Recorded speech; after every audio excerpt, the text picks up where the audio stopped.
It's good to have a good number of people on today. I'm just muting all, and let me share my screen. There we go. So we left off in the PDF on page 47 of the PDF, which is 9a of Bava Batra. And Baruch atah Adonai Eloheinu melech haolam asher kidshanu b'mitzvotav v'tzivanu la'asok b'divrei Torah. So we're on a tangent about charity collectors and whether they're trustworthy or not. And so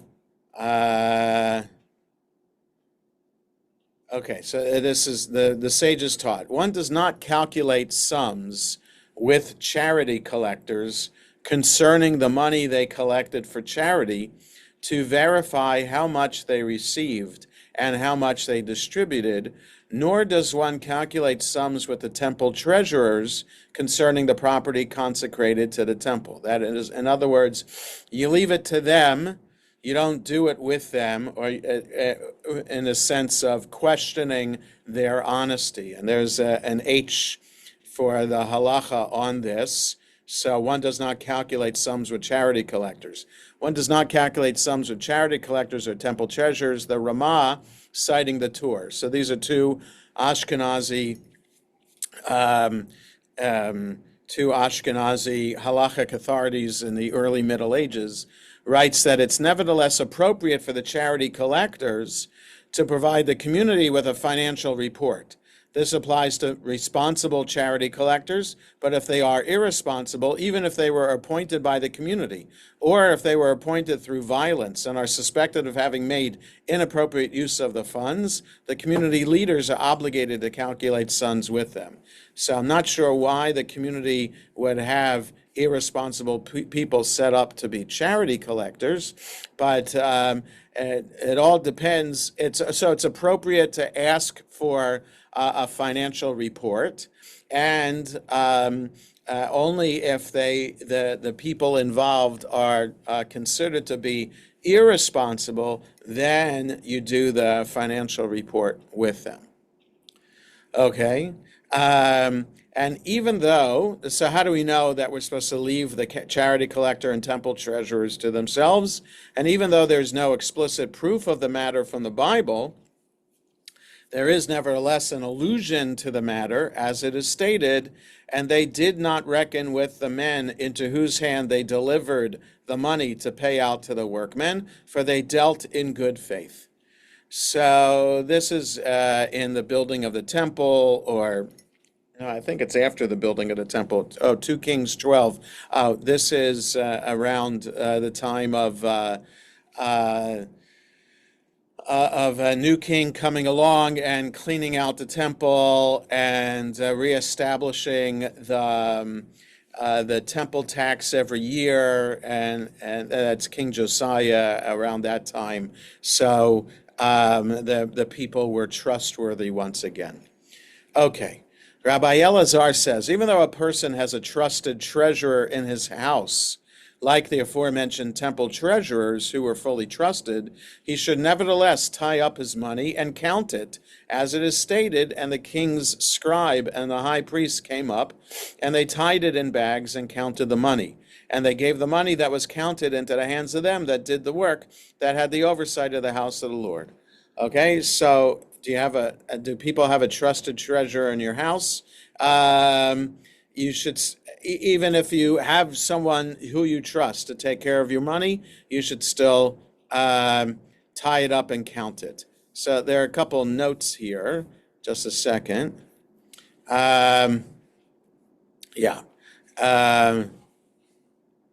So tie it up and count it. Some commentaries maintain that this teaches that although one does not calculate sums with charity collectors or the temple treasurers concerning the money they distribute, one does keep track of the amounts they receive. Okay. Yes. Is that tie it up literal, like in bags? I don't understand if it's a metaphor. In the verse from 2 Kings, it is literal. in the halach, he should nevertheless tie up his money and count it. I don't think that that's literal. I think you have to put it in, meaning put it in a safe place, I think, or treat it safely. Okay? Um, okay. Um, I have to just rearrange my screen here so I can see the words better. Okay. Rav Huna says, charity collectors examine the level of poverty of one who asks for food, but they do not examine the level of poverty of one who asks for clothing. If a person comes before the charity collectors in tattered clothes, he is given clothing without any questions being asked. If you wish, say that this distinction is derived from a verse. If you wish, say instead that it's derived via logical reasoning. Okay, so um, this is a debate, and it's not just here. There are other places within the Talmud that talks about how to distribute funds and goods to people who are poor, and what is an accepted amount to give to someone, and is it appropriate to like ask for their tax return to find out if they are worthy of receiving the charity, right? Synagogues have this question all the time when determining whether to make an arrangement about dues, like offering reduced dues to someone. We leave it in our shul, we leave it up to the discretion of the executive director. But earlier in my time here, there used to be a committee that would determine whether people are worthy of getting a dues abatement or not. So it's very sensitive, and you want to be sure synagogue is open to all. You want to be sure that people are contributing their fair share, but you don't want to have people be impoverished at the same time to be members of the synagogue. So it's walking a fine line with treating people with respect, and also making sure that that synagogues aren't being taken advantage of. So it's the same with charity funds, right? You want to trust people that are asking for charity, that you don't want to like put them make them feel worse by asking, well, let's just make sure that you are worthy of receiving this. So, so I think anybody can go to a food pantry and like be in line to get food, and nobody's going to be asking whether they deserve it or not. But I guess if you go in line in a Porsche, that you might a new Porsche, people might be raising eyebrows about that. How can someone who's driving a Porsche need something from the food pantry? So it's all a matter of how things look to other people too, and it's anyway. So the idea that it's okay to examine the level of poverty for someone who asks for food, but you don't do that for clothing. Perhaps it's more obvious if you're coming with tattered clothes than what your financial state is. Like in other words, your clothes aren't tattered, but you're still asking for food. How can you determine whether that person is really in need of food, as opposed to coming with tattered clothes? Then it's obvious. Okay, so yeah, go ahead. Do these charity collectors work in a community that they know everybody? So I think that is the case. We're talking about small towns, not just in Israel and Babylonia, but this gets applied throughout the diaspora. So there are. What were the largest Jewish communities in medieval Europe? Highest concentration of Jews. Where were they? So in towns in Germany, but how many Jews would have been in the largest town of Jews? A couple thousand.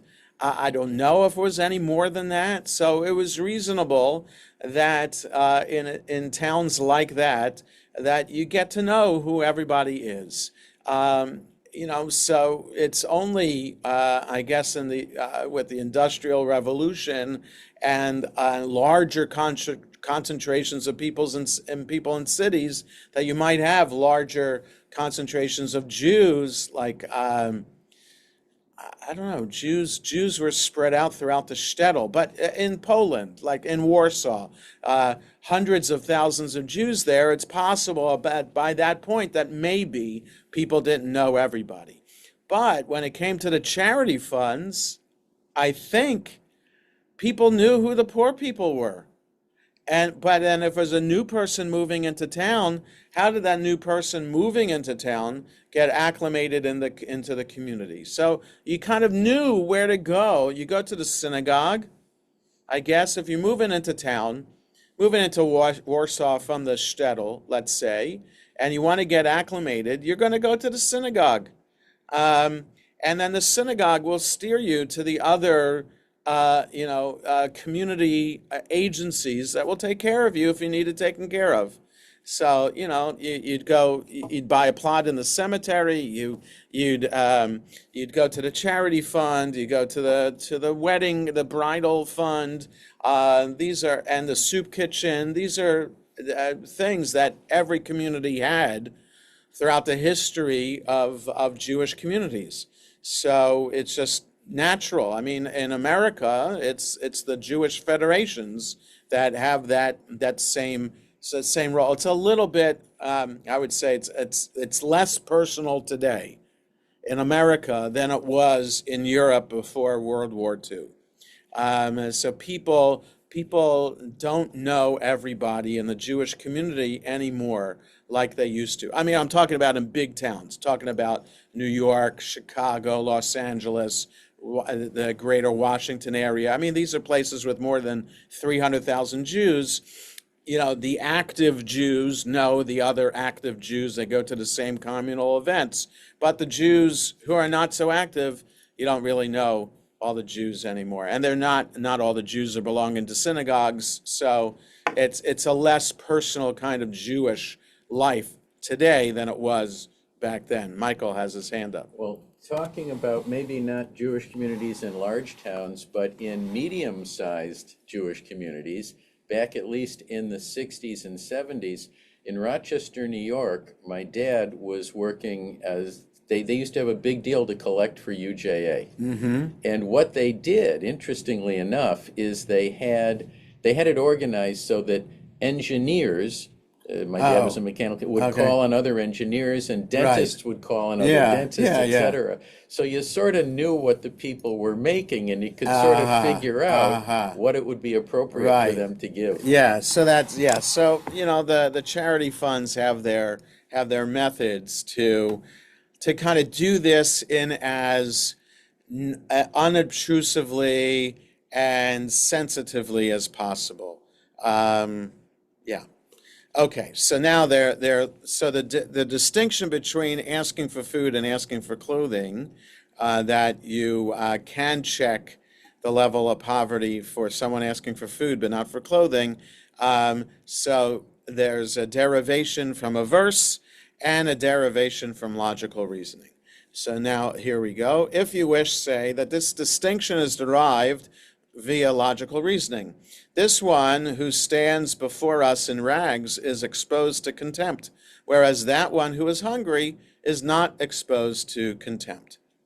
So, right. So if you're hungry but not dressed in rags, then nobody is, you're not subject to ridicule, or you're not feeling humiliated. If you wish, say instead that this distinction is derived from a verse, as it's written, is it not to share your bread with the hungry? Isaiah 58. The word paros is written with a shin, alluding to the word parosh, meaning examine and investigate. And only then should you give him. Okay? So paros, if you look in the Hebrew over here, halo paros la ra'ev lachmecha.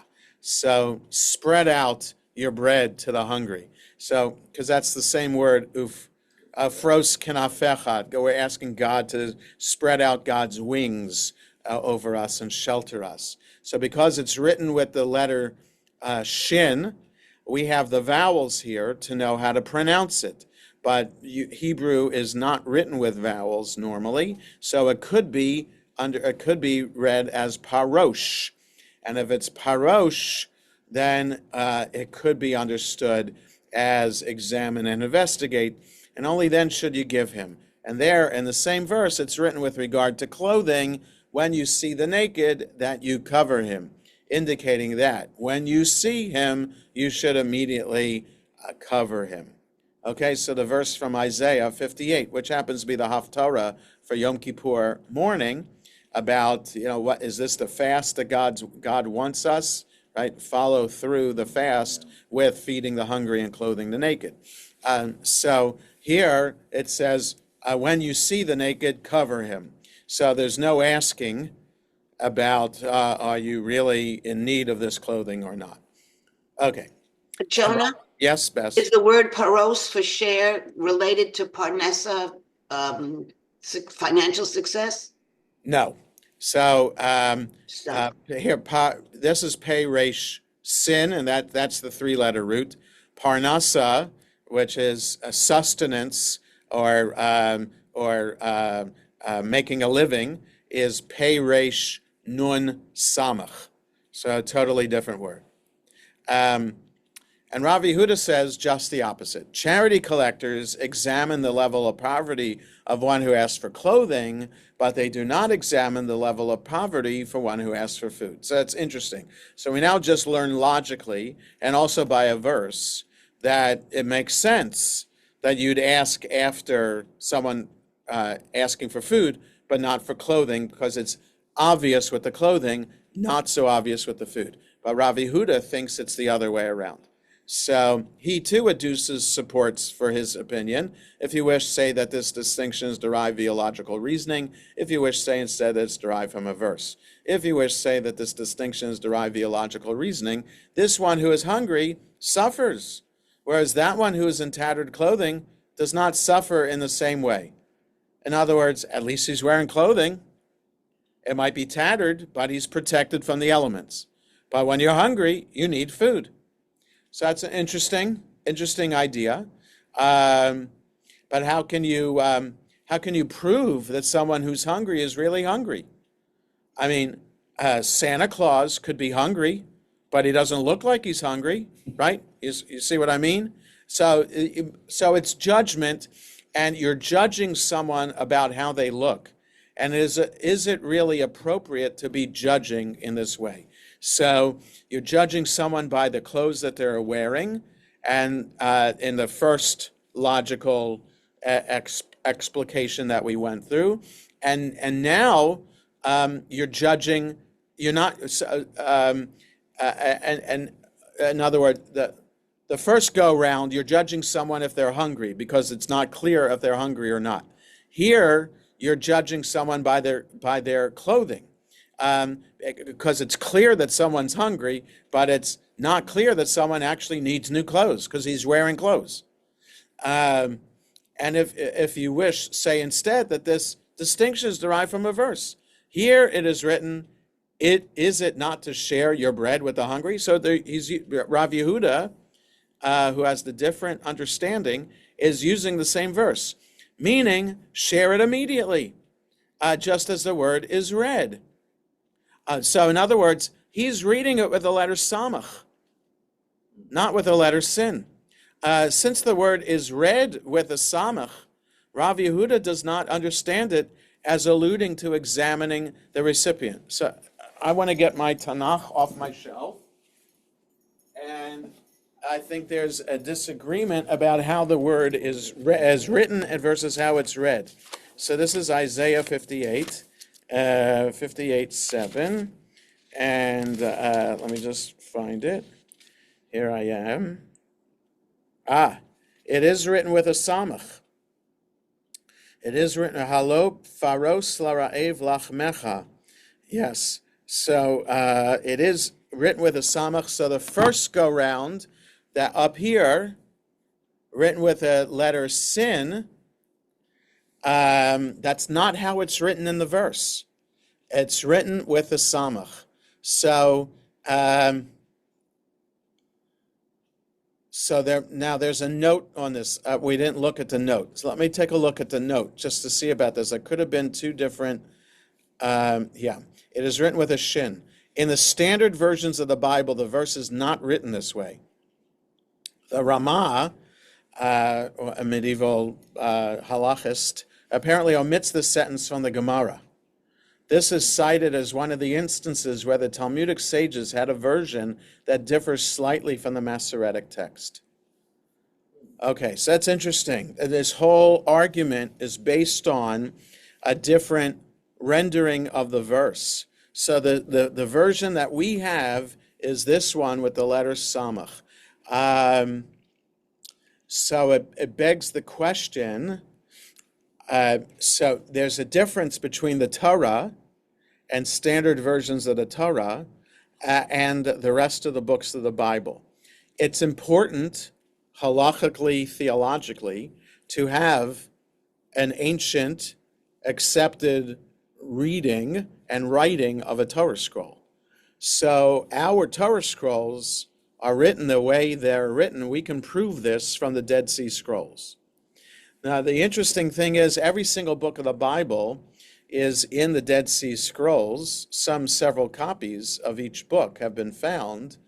And I'm wondering why there would be then different readings, because the Dead Sea Scrolls go back to 0 or 100 BCE, somewhere around that time, like within 100 or so years of the destruction of the temple in Jerusalem.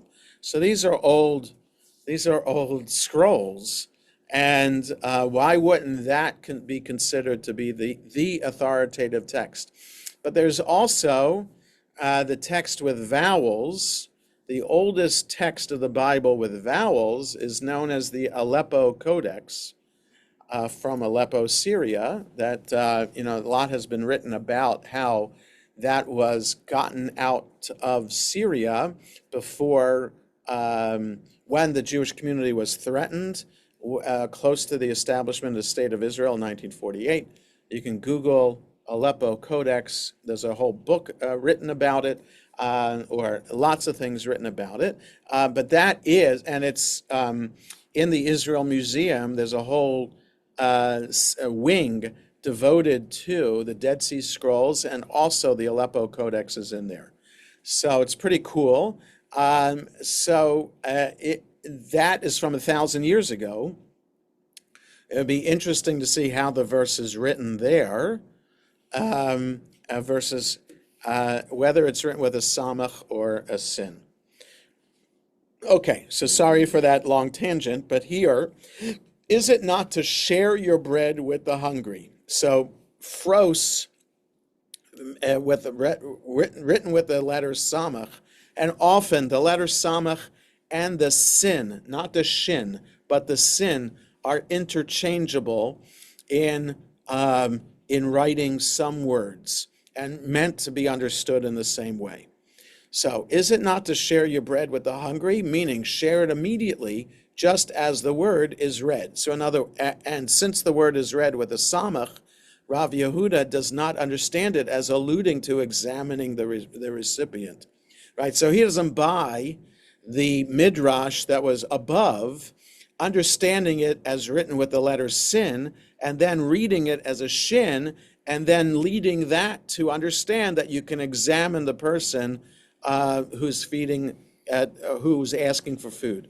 So he says, because it's written with a samach, you can't play this midrash game and think it's written with a shin. So understand that someone's coming to ask for food, you give food immediately. And there it is written, when you see the naked, that you cover him, meaning when it will be clearly apparent to you after you have investigated the matter and found that the supplicant is deserving, then you shall cover him. So it's interesting. You can read, I can accept Rav Yehuda's understanding, ki tir arom v'chisito, when you see someone naked and you cover him. So he's saying the seeing here is seeing and understanding that the person is really in need of clothes. Okay, but you can understand it the other way, like we just read it above. You see someone naked, you give him clothes without asking any questions. The Gemara comments, it is taught in a Baraita in accordance with the opinion of Rav Yehuda. If a poor person said, cover me with clothing, the charity collectors examine him. But if he said, sustain me with food, they do not examine him. Okay, so clothing you ask questions, food you don't ask questions. It's interesting. I don't know if there's a right way about this. I really don't know. Yeah. I must tell you, if over the years, 30 years of being a rabbi here, 35 years in, all told, often, it doesn't happen so often anymore, I would get calls from random people asking for money, asking for rent money, food money, things like that. And I feel badly, but I don't know who these people are. And I refer these people to, there's the Hebrew Free Loan Society, or other things like that. So there are communal funds that I recommend people to go to, because I just don't have enough on my own to give to strangers. I give to members of the synagogue first and support people in the synagogue with my discretionary fund and other charitable funds that we have here. So that's, and I'm on halachic ground with that when we are supposed to take care of our own first before going out the ripples of the circle layer by layer outward from our inner circle. So take care of your own first before you can take care of others. So that is an accepted halachic way of dealing with the poor in the community. So, it'd be interesting. Like, there are desperate poor people who I would imagine in the Middle Ages who could go from one town to the other asking for food and clothes and money. And if towns are close by each other and each one has their own charity funds, and people understood, hey, this guy who's asking us for money actually lives in that other town, it's possible that they would ask that guy to go back to his town and stay there and be taken care of by his town, as opposed to be taking advantage of another town and strangers in another town.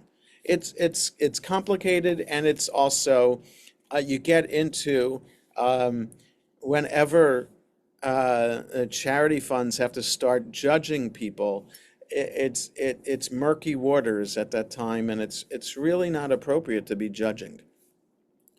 Okay, we learned in a Mishnah there from the tractate Peah. So Peah is dealing with the corners of the field that you're leaving to the poor, right? So there's a lot of stuff about charity in there, but it's not in the Gemara because it's your field and it applies only to the land of Israel. So agricultural law that's in the Mishnah only applies in the land of Israel. So there's Jerusalem Talmud on Peah, but there isn't Babylonian Talmud on it. We learn in a Mishnah there, one does not give a poor person who is traveling from place to place requesting charity less than a loaf worth a pundion. Now, I did not read ahead, and here's an idea. Person traveling from place to place requesting charity, so he goes asking for charity in each place, less than a loaf worth a pundion, 1/48 of a selah, when the standard price of grain is 4 selah for a selah. 4 se'ah for a selah. So one does not give a poor person who is traveling from place to place requesting charity less than a loaf worth a pundion. So a person traveling from place to place, you give this person food, and it has to be worth at least a pundion, which is 1/48th of a selah, when the standard price of grain is 4 seah for a selah. So let's look at note and language. Pundion, from the Latin du pondium. A pundion is a coin equal in value to 2 isar. Okay, that doesn't help. And a loaf worth a pundion. Rashi maintains that this refers to a loaf that weighs a quarter kav, which suffices for 2 meals. Okay, so enough bread for 2 meals. That's how Rashi understands. You give a person a loaf that will last for 2 meals. If the poor person sleeps in that place, one gives him provisions for lodging. The Gemara asks, what is meant by provisions for lodging? Rav Papa said, a bed and a pillow. And if he spends Shabbat in that place, one gives him food for 3 meals. The tradition is you're supposed to eat 3 meals on Shabbat. Dinner, and Friday night dinner, and 2 meals on Shabbat day. Okay? And if a sage taught in a Baraita, if a poor person was going door to door asking for charity, one is not required to attend to him and give him money for the charity fund. Now, that's interesting. So what's the difference from someone going from door to door in a neighborhood as opposed to a person traveling from one community to another community? So door to door is different than going to the charity fund. Okay, so I guess if you're going to the charity fund, it's like waiting in line at the homeless shelter in the evening for a hot meal and a place to sleep. So that's like the charity fund, as opposed to knocking on someone's door, and someone's door, you're not required to attend to him. So that is interesting, because usually that's not the case. One should attend to a poor person who comes to your door. Poor person know where to go to get a charity fund dole. You could probably ask in the synagogue. So if you're going from one community to another, if you're a Jew, you'd be going to look for the synagogue. Or maybe if it's a market day, you look for the Jewish stalls and you ask the questions there. I think that's just natural what people would do. Yes, Michael first. Or just this here, if he's going from door to door, you don't attend, the central charity fund doesn't have to cover him, on the assumption, I suppose, that if he's going from door to door, he'll get it from the people in the town? No, it says here, if a poor person was going door to door asking for charity, Right. one is not required to attend to him and give him money. Oh, from the charity fund. Yeah. Oh, got it. Yeah. So in other words, the door individuals will be giving him. taken care of. Right. Yeah. So somehow the charity fund has to find out that this guy already got money from individuals. So he can't be double dipping. Right. Okay. Arnie. Yeah, I just wanted to ask having lived in an Orthodox community for a number of years, we were inundated with people coming to the door. Yeah. Usually some old rabbi asking for money. And I think they may be justified because they're not asking for themselves, apparently. Because this says if you're poor and you come and ask, then that's not a right. But I guess if you're asking for somebody else, is that okay? So this person, I think, is asking for himself. If a poor person was going door to door asking for charity, meaning he's asking for himself, I don't think he's asking like what you're talking about, Arnie. I've had this too. I haven't had it here in Olney, but when Sharei Tefillah was on Lockwood Drive, and that shul on Lockwood Drive was in the midst of a black hat Orthodox community of Southeast Hebrew congregation. So sometimes these ultra-Orthodox people would be coming, knocking on the door of the synagogue. Somehow they would get in and find my door and give me a spiel from the organization or the person in Israel that they're representing asking money for. So that happened once or twice. So happens, I'm sure it happens in Kent Mill on a regular basis, and I'm sure it happens in Woodside, and I'm sure it happens in that little pocket on Lockwood Drive today. So those in Silver Spring itself, those are the three very Orthodox neighborhoods, and it's possible it happens in Olney, but around where the Orthodox shul in Olney is, that still these ultra-Orthodox are representing individuals or charity funds in Israel are coming knocking on the door. It's possible it's seasonal. I don't know.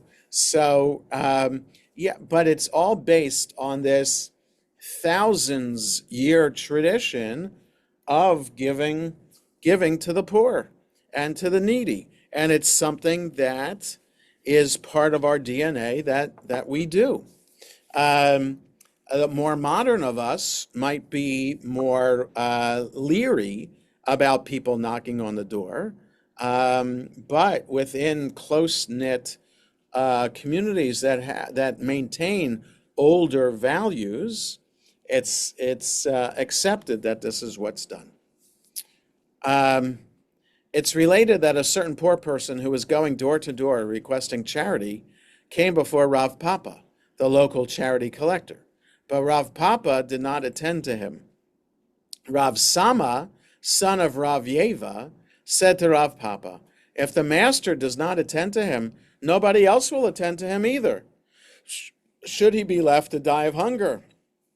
So in other words, what happens when the charity collector at home has somebody knocking on the door asking for money? Word gets out what the charity collector does and how he treats this individual person. So if he's rejecting and not giving anything, why should anybody else give anything? Rav Papa said to him, but isn't it taught in a Baraita, if a poor person was going door to door asking for charity, one is not required to attend to him. Rav Sama said to him, the Baraita means to say that one is not required to attend to him and give him a large gift, since he is already collecting money as he goes door to door. But one does attend to him and give him a small gift. Right? So he's getting things from going door to door, and then there's halacha here on large gift. Just a second. Yes, one is not required to attend to him and give him a large gift. If a poor person who goes door to door collecting money requests money from the charity fund, the charity collector is not obligated to give him a large donation from the fund. Rather, he gives him a small donation and does not turn him away empty-handed. So, going door to door, you get money, and you get money from the charity fund too. Yes? It's an interesting psychological thing. It just occurs to me. If you see somebody on the street, like a street musician, and they're playing, and people are throwing money in the case, yeah, I wonder if people are more affected to give more or less if the case is full of money, right, or if the case is not. Yeah, there's strategy there for those buskers, and it's unclear whether those buskers are actually poor or not. Well, whether right. But even some of those might be doing it for fun. Yeah. Some people do need the money, and some people are actually desperate for money. So yeah, it's really hard today to know what the right thing is to do when encountering a homeless person on the street. Should you just pass them by, or do you give the homeless person money? And I guess the correct term today is the unhoused versus homeless. So it's in Montgomery County, there are people at intersections with signs asking for money. Do you give these people money or not? And I don't know. I think that we feel better knowing that we're giving money to an agency, I think, and that an agency that we trust to disperse the money, and that they keep very little of it for overhead, right? That's the best when you're giving to an agency and 99% of the money that it collects goes out to the poor. So it's hard for the agency to run, I guess, if of only 1% keeping whatever. There's a whole debate there too about charitable organizations and how much do executive director of charitable organizations make, which adds to, when you give to, I don't know, the Red Cross, if you give money as opposed to blood. If you're giving money to the Red Cross, I don't think the executive director is paid with blood, but he's paid with money, and the executive director of the Red Cross makes a decent living. But how much of that living is coming from, what's the percentage of salaries and advertising and things like that is reasonable for a charitable organization to keep as opposed to using for charitable purposes? Okay, so everybody has to make decisions on their own when they're giving charity as to, how much to you of your money. Let's say you're given $100. Is it $10 is going to be kept and $90 to go out? Is it $20 kept, $80 to go out? What's the limit to say, you know what, I really don't want that much of my money to be kept by the agency? So, okay, so next page. Rav Asi says, a person should never prevent himself from giving at least 1/3 of a shekel a year in charity, as it is stated, and we also establish mitzvot upon ourselves to charge ourselves yearly with the third part of a shekel for the service of the house of our God. So that's from Nehemiah. So 1/3 of a shekel a year to charity. And Rav Asi says charity is equivalent to all the other mitzvot combined, as it is stated in that verse. We also establish mitzvot upon ourselves. A mitzvah is not written here, but rather mitzvot in the plural, thereby teaching that this mitzvah is equivalent to all the other mitzvot. Okay, so there's halacha on giving 1/3 of a shekel. Every person must give charity in accordance with his financial capability and the needs of the poor. This applies even to the poor themselves who survive on charity. That is right. Somebody who receives charity also is obligated to give charity. One may give up to 20% of his assets. Even when there are none in great need of support, he must give at least 1/3 of a shekel a year in order to fulfill the mitzvah of charity. So I don't know how much a third of a shekel is in 2024 dollars. I really don't know. It'd be interesting to try to figure that out. And let's see with notes. Yeah, so nothing really added there to that.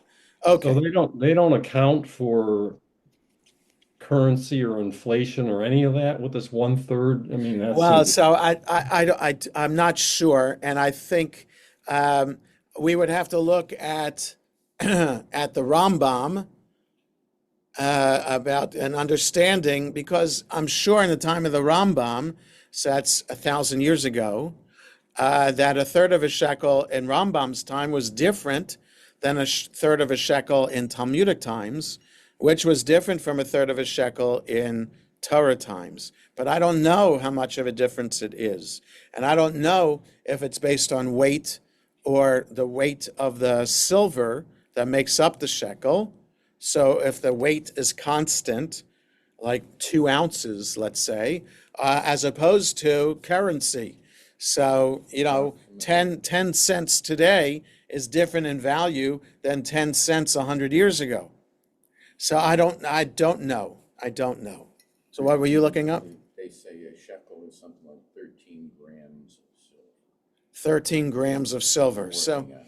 okay. So, silver is worth much. Yes. I don't know how much an ounce of silver is worth today versus an ounce of gold.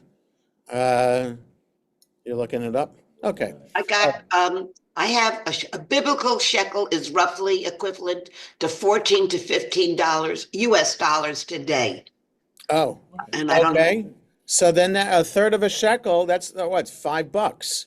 That's not much. Um, it's $5 a, biblical times. no, but it's, yeah, I know, but you're comparing it to what it's worth today. It's Yeah, worth right. $15 today. So a third of a shekel is $5, and that's nothing. I would imagine 5 shekels for the average, $5 for the average person to give charity over the course of a year. That I think would be uh, outrageous in how terrible that is, and that I think it's safe to say that all of us should be giving a lot more than $5 a year in charity. What the number is, so the number understood is the maximum we should be giving is 20% of our annual income. The Whether it, minimum for a poor person, because even the poor have to give a third of a Yes. shekel. So for a poor person, $5 is money. that yes, it is. But if you're doing it percentages, 20% is still 20%, no matter you only make $1 a year or $1 million a year. So 20% is still the 20%. So I think that's why the rabbis tend to go with the percentage as opposed to a dollar amount, because it's easier to do and fairer to do in that way. So 20% of annual income, that's the maximum we should do, because beyond that, you're risking impoverishing yourself and making yourself be needy of charity funds.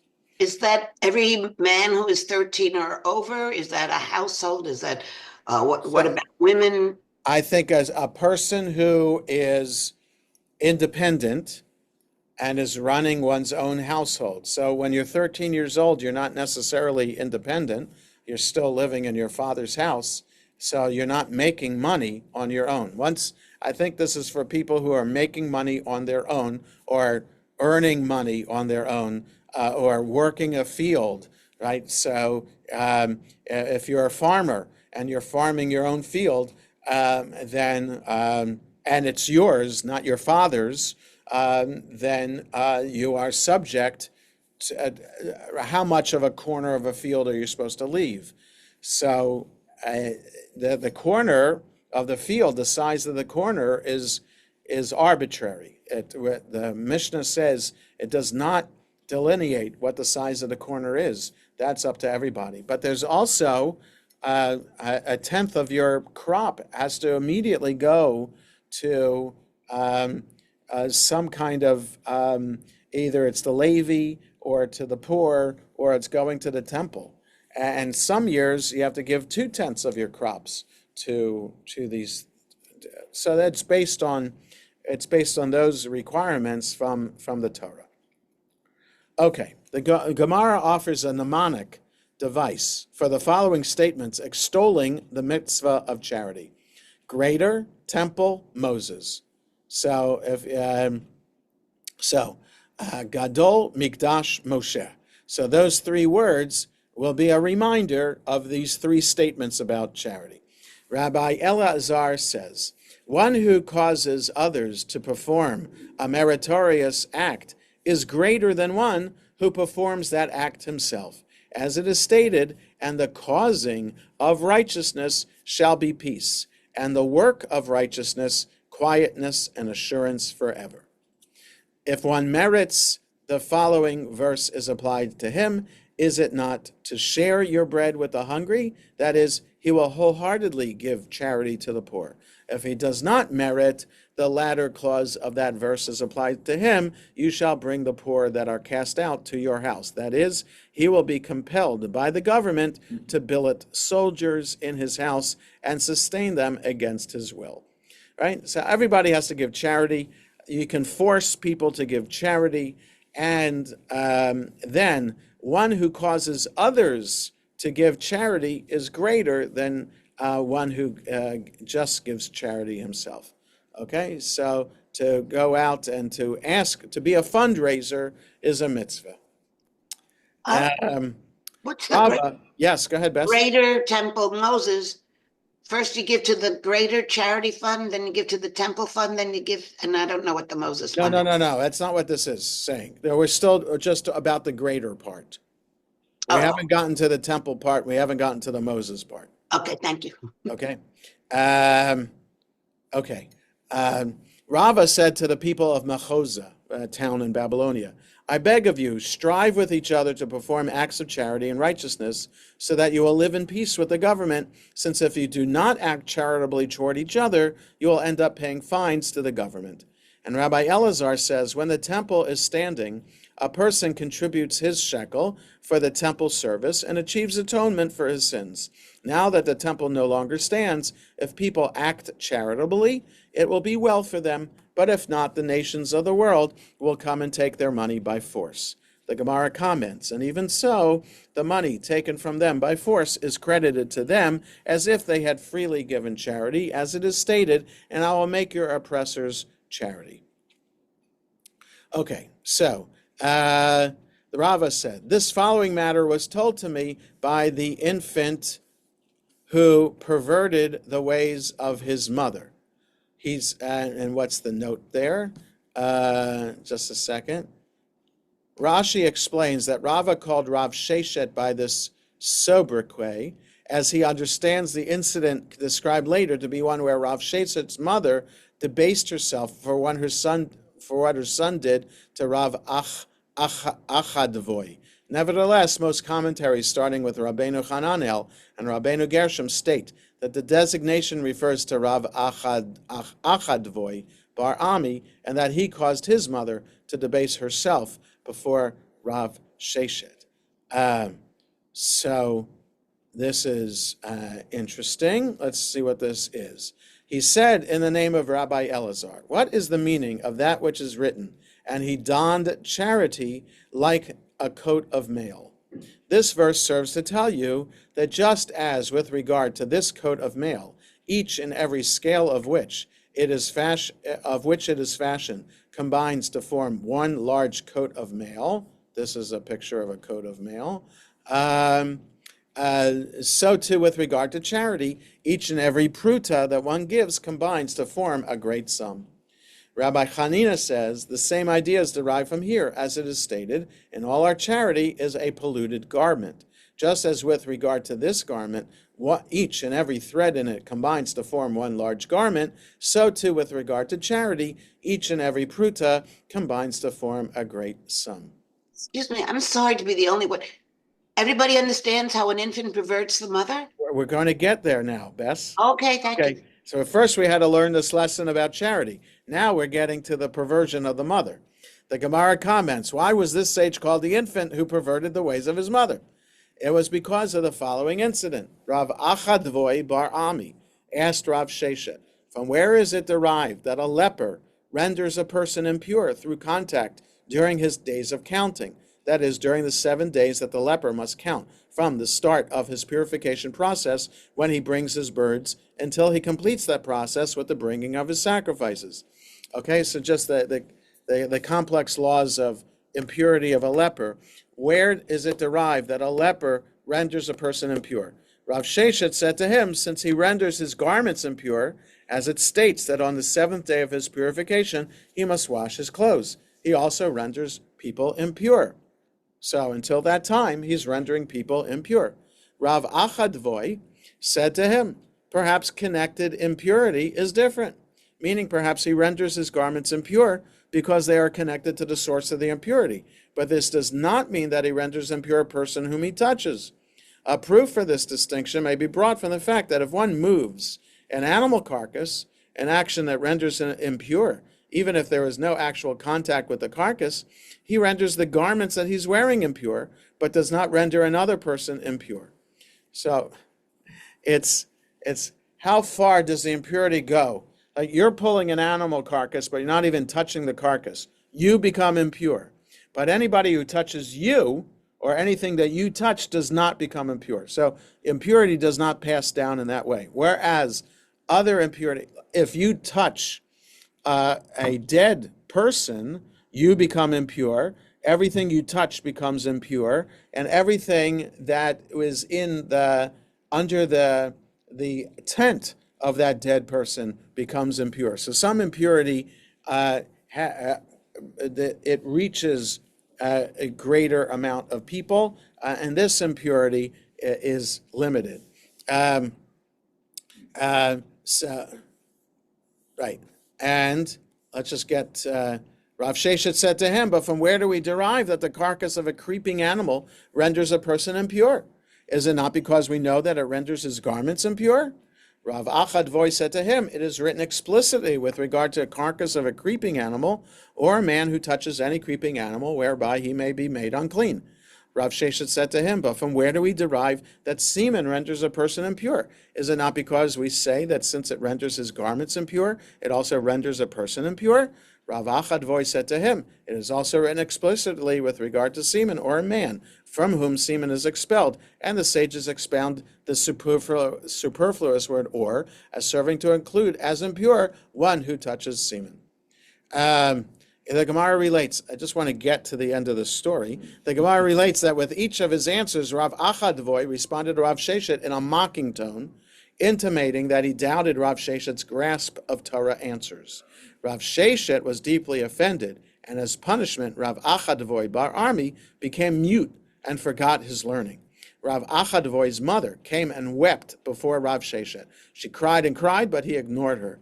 As she had once been Rav Sheshet's nursemaid, she said to him, look at these breasts of mine from which you suckled. Upon hearing that, Rav Sheshet prayed for mercy for Rav Achadvoy, and he was healed. And since it was Rav Achadvoy whose behavior led to his mother's acting in this manner, he was referred to as the infant who perverted his mother's ways. Okay, so Rav Sheshet also at some point in his life becomes blind. So was he blind at this point? And the nursemaid Achadvoy's mother did not know that he was blind at that point? That adds just an interesting element to the story, whether he was blind here or not. But we'll stop here for today. Nothing like some exciting R-rated material for our Talmud study. And we are off the next 2 Sundays because I'll be away. So we'll meet again next year, January 5th, it might be, whatever the first Sunday in January is, that's when we'll be back for class. So I'll stop sharing and have a good rest of the day, everybody. Take care and happy Hanukkah if I don't see you before. Thank you. And have a good week, everybody.